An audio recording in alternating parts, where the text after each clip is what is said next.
ராமானுஜதயா பாத்ரம் ஞான வைராக்யபூஷணம் ஸ்ரீமத் வெங்கடநாதார்யம் வந்தே வேதாந்த தேசிகம்.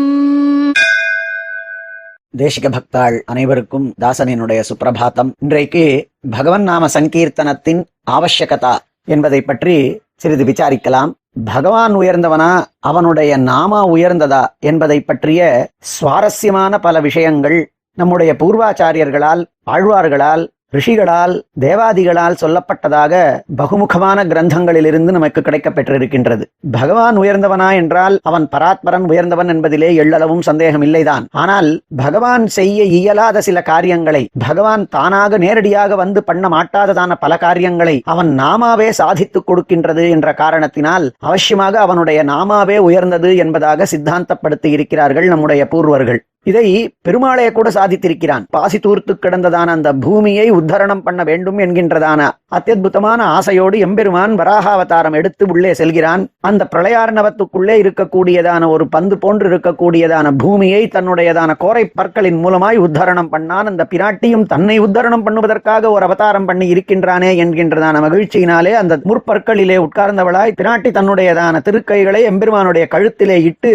அவனை அணைத்து உட்கார்ந்திருந்தாள். இப்பொழுது எம்பெருமானுக்கு சந்தோஷம். முதலிலே பிராட்டிக்கு சந்தோஷம், தனக்காக ஒரு அவதாரம் பண்ணானே என்று. இப்பொழுது அவள் தன்னை தழுவிக் கொண்டிருக்கின்றாளே என்கின்றதான ஆனந்தம் எம்பெருமானுக்கு. எனவே அவன் மிக மகிழ்ந்தவனாக, ஏ பிராட்டியே, நீ ஏதேனும் வரம் கேளேன் என்று சொன்னான். அதற்கு அவள் லோகத்தினுடையதான ஹிதத்தையே சிந்திக்க கூடியவளான காரணத்தினாலே இந்த பூமியிலே இருக்கக்கூடிய சகல ஜீவராசிகளுமே உத்தரம் ஆகுவதற்கு மிகச் சிறந்ததான எளிதான வழிகளை தேவரீர் சொல்ல வேண்டும் என்று பிரார்த்தித்தாள். அப்பொழுது எம்பெருமான் நாம சங்கீர்த்தனம் புஷ்பைர் அர்ச்சனம் சரணாகதி என்று நாம சங்கீர்த்தனம், புஷ்பாதிகளை கொண்டு அர்ச்சனம், தன்னை சரணாகதி பண்ணுதல் என்கின்றதான மூன்றே அவர்கள் உய்வதற்கான உபாயமாக சொன்னான் எம்பெருமான். இதை பட்டர் தன்னுடையதான கிரந்தங்களிலே காண்பித்திருக்கிறார். இதுதான் சாரமாக திருப்பாவையிலே அமைந்திருப்பது என்பதாக. ஆக அவன் உகந்திருக்கக்கூடியதான ஒரு சிறந்ததான உபாயம் நாம சங்கீர்த்தனம். ஏனெனில் அவன் நேரிலே போக மாட்டாததான இடத்திற்கும் அவன் நாமா போய் ரட்சிக்கின்றது என்பதை திரௌபதியினுடைய வஸ்திராபகரண விற்த்தாந்தத்திலே நாம் அனைவரும் அறிந்திருக்கிறோம்.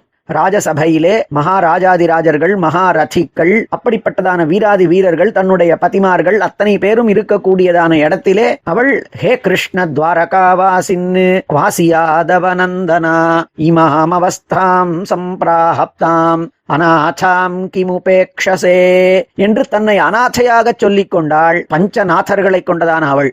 அப்பொழுது எம்பெருமான் அந்த காலோச்சிதமானதான ஒரு உபகாரத்தை பண்ணான். உனக்கு மோட்சம் தருகிறேன் என்று கூறவில்லை, உனக்கு இப்படிப்பட்டதான ராஜ்யத்தை தருகிறேன் என்று கூறவில்லை, வேறு பலன்களை சொல்லாமல் அந்த சமயத்திற்கு உச்சிதமாக இருக்கக்கூடியதான வஸ்திர தானத்தை எம்பெருமான் பண்ணான். அவளுடைய மகாஞ்சலியிலே, அவளுடைய நாமாக்களிலே உருகி போனவனான எம்பெருமான். இதை காட்டிலும் பரம உபகாரம் அந்த வேலைக்கு ஏற்பட்டதான உபகாரம் இருக்கவே முடியாது. அதை எம்பெருமான் பண்ணினான். அவள் கூப்பிட்டாள், அழைத்தாள், கதறினாள், மானம் காக்க வேண்டினாள். பெருமாளும் அவளுக்கு வேண்டிய வஸ்திரதானத்தை பண்ணான். கூப்பிட்டாள், பண்ணான். இந்த விஷயம் முடிந்து போயிருக்க பின்னொரு நாள் எம்பெருமான் சொல்வான், கோவிந்தேதி யதா க்ரந்தத் கிருஷ்ணா மாம் தூரவாசினம் ரிணம் பிரவருத்தமிவமே ஹிருதயான் ஆபசர்பதி.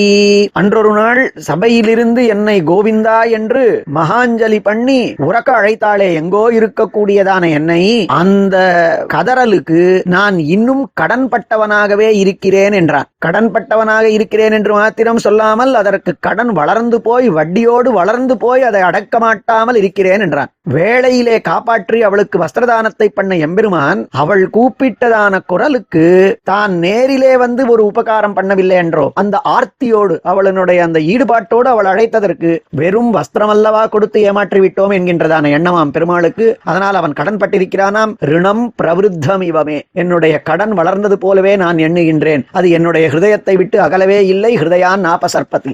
ஒரு நாமாவை உயர்ந்ததான முறையிலே உள்ளம் உருகி நாம் அவனை அழைத்தால் எங்கிருந்தாலும் கூட எம்பெருமான் அந்த உச்சிதமான உபகாரத்தை பண்ணுவான். அந்த உபகாரத்தை பண்ணியும் அதற்கு வேண்டியதை பண்ணிவிட்டதாக தான் எண்ணாமல் கடனா பெற்றிருப்பதாகவே எம்பெருமான் உணர்கிறான் என்றால் அவனுடையதான மனோபாவம். கூப்பிடக்கூடியவர்கள் எப்படி அழைத்தால் அவன் இவ்வாறு எண்ண முடியும் என்கின்றதான வேளையிலே நமக்கு அவசியமாக எம்பெருமானை திரவதா சேத்தசாவினா உள்ளம் உருகாமல் ஒருத்தராலே அழைக்க முடியுமோ என்றது பாகவதம். உன்மத்தவன் நிருத்யதி லோகபாஹ்யாக, அந்த பக்தி இருக்கின்ற பொழுது லோகத்தவர்கள் எல்லாம் இவனை பேயன் என்றும் பித்தன் என்றும் அழைப்பார்களாம். அப்படி இருக்க வேண்டுமாம். உன்மத்தவத் நிருத்யதி, உன்மத்தனை போலே எம்பெருமானினுடைய குணங்கள் எல்லாம் சொல்லப்படக்கூடியதான இடங்களிலே அவர்கள் ஆனந்தப்படுவார்களாம். அப்படிப்பட்டிருக்கக்கூடியதான எம்பெருமானினுடைய நாம கீர்த்தனமே சகலவிதமானதான பாபங்களையும் போக்க வல்லது என்பதை சித்தாந்தமாக ஸ்ரீ விஷ்ணு தர்மம் பொழுதும் பகவானினுடைய நாமாக்களையே கீர்த்தனம் பண்ண வேண்டும். அவ்வாறு பண்ணாமல் இருந்தால் ஏற்படக்கூடியதானதை காட்டிலும் அது முடிக்கின்றது சித்தாந்தமாய். ஏகர்நிஷம் ஜகத்தாது வாசுதேவஸ்ய கீர்த்தனம் குர்வந்தி தான் நரவ்யாக்ர நகலிர் பாததே நரான். யார் இந்த சகல லோகத்தையும் தரித்து ரட்சித்து உற்பத்தி பண்ணி தன்னிடத்திலே சேர்த்து கொள்ளக்கூடியதான வல்லமை கொண்டதான எம்பெருமானோ, அத்தனை வஸ்துக்கு உள்ளும் புறமும் வசிக்கக்கூடியதான சர்வாந்தர்யாமியாகவும் சர்வசுவாமியாகவும் இருக்கக்கூடியவனோ, அப்படிப்பட்டதான எம்பெருமானினுடையதான குணகீர்த்தனங்களை எவர்கள் ஒவ்வொரு க்ஷணமும் சொல்லுவார்களோ அவர்களுக்கு ஒரு நாளும் இந்த கலிகிருத்தமானதான பாதைகள் கிடையாது, கலிகாலத்திலே இருந்தாலும் கூட என்று தர்மத்திலே முடிவாக காண்பிக்கின்றார்கள். தியாயன் கிருதே யஜன் யஜ்ஞை ஸ்திரேதாயாம் துவாபரேர்ச்சயன் யதாப்னோதி ததாப்னோதி கலஹு சங்கீர்த்திய கேசவம். இதர காலங்களிலே ரொம்ப சிரமசாத்தியமானதான தியானங்களாலேயும் யாகங்களாலேயும் புஷ்பாத்தியர்ச்சனங்களாலேயும் பண்ணப்பட வேண்டியதான யாதொரு யுக தர்மங்கள் உண்டோ அதை கலிகாலத்திலே சங்கீர்த்திய கேசவம், கேசவனை பாடுவதனாலேயே அதை பெற்றுவிடலாம் என்று கூறியிருக்கக்கூடிய காரணத்தினால் கலிகாலத்துக்கு அத்தனை விதமானதான பலனையும் அளிக்க வல்லது எம்பெருமானினுடைய நாமாக்களே.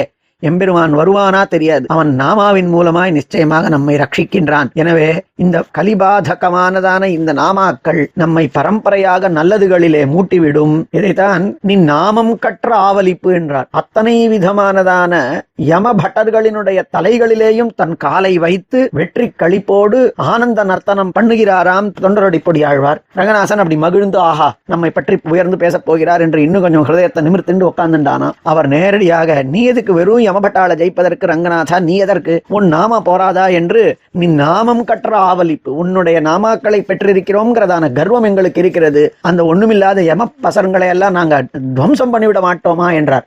ஆக நாமாக்களினுடையதான பெருமையை ஆழ்வார்கள் தனையோ இடங்களிலே காண்பித்திருக்கக்கூடியதான நாராயண நாமா, மாதவ நாமா, கேசவ நாமா, இப்படி அத்தனை விதமானதான நாமாக்களினுடையதான பெருமைகளை ஆங்காங்கே ஆழ்வார்கள் காண்பித்திருக்கக்கூடியதை மனசிலே கொண்டு பெருமாளை காட்டிலும் அவன் நாமாக்கள் வசத்து என்றதான எண்ணத்திலே சுவாமியும் திவ்ய தம்பதிகளை பற்றி சொல்லும் வேளையிலே எல்லாம் ரமாதை தரங்க பூரமண கிருஷ்ண விஷ்ணோ ஹரே திரிவிக்ரம ஜனார்தன திரியுகநாத நாராயணா லக்ஷ்மி பத்மா ஜலதிதனயா விஷ்ணு பத்னி இந்திரேதி சர்வம் சகேத்யவநிரித்ய சலேதி மாதா என்றெல்லாம் பிராட்டிகளினுடைய நாமாக்கள் பெருமாளினுடையதான திவ்ய நாமாக்களை எல்லாம் அடுக்கி வைத்து வாய்க்கு ஆனந்தத்தை ஏற்படுத்தக்கூடியதான ஸ்லோகங்களை ஏற்படுத்தி உள்ளார். ததா மனசுக்கும் அதன் மூலமாய் நமக்கு எல்லா விதமானதான நன்மையையும் பயக்கக்கூடியதாக அந்த ஸ்லோகங்களை அமைத்துள்ளார். எனவேதான் நம் பூர்வர்கள் நாமாக்கள் வசத்தி என்றும் அதை வதிகரமாக அதை எதிர்த்தட்டிலே காண்பிப்பதற்கு நாமாவை சொல்லுபவனுக்கு உத்கிருஷ்டமானதான ஆனந்தமானதான பலன்கள். ஒருவேளை அவன் ஒரு கணத்திலே எம்பெருமானினுடைய நாமா சொல்லாமல் போய்விட்டதென்றால் என் முகூர்த்தம் க்ஷணம் வாபி வாசுதேவோ ந சிந்த்யதே சாஹானிஹி தன்மஹச்சித்ரம் என்றார்கள். எந்த வேளையிலே வாசுதேவனினுடைய நாமா எந்த நொடியிலே நம்முடைய வாயிலே வருவதில்லையோ அதுவே அத்தனை விதமானதான கெடுதல்களுக்கும் நுழைவாயில் என்றெல்லாம் காண்பித்திருக்கக்கூடிய காரணத்தினால் நம் பூர்வர்களினுடையதான எண்ணம் பகவானை காட்டிலும் அவனுடைய நாமாக்கள் வசத்தி என்று நாமும் ஒவ்வொரு நாளும் எழுந்தது முதல் படுக்கச் செல்லுவது வரை நாமாக்களையே சொல்லி அவர்கள் காண்பித்திருக்கக்கூடியதான வழியிலேயே சென்று இந்த ஜீவிதத்திலே சகலவிதமானதான பலன்களையும் பெற்று உய்யலாம்.